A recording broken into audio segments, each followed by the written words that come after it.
Why were Gulf countries never taxing their people? How did they build glittering cities from desert sands without touching your income? And now, what's changed? Oman just made a move no Gulf state has dared before. So the big question is the tax-free dream finally over? For decades, countries like the UAE, Qatar, Kuwait, Saudi Arabia, and Oman were known for one thing: no personal income tax. This was more than a policy. It was a promise, a magnet that pulled in foreign investors, high-earning expats, and global corporations. Why tax your people when oil money could pay the bills? But that era wasn't built to last forever. On June 22, 2025, Oman shocked the region.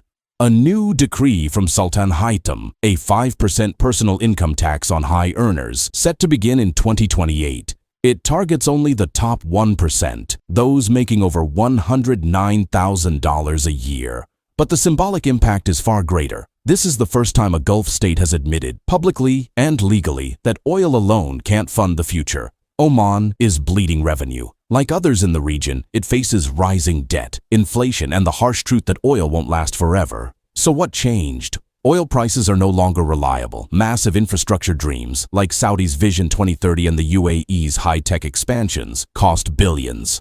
And international institutions like the IMF are pushing Gulf states to diversify and tax. The Gulf is caught between its rich past and a very uncertain future. Now the pressure is on. Could Dubai, the crown jewel of tax-free living, be next?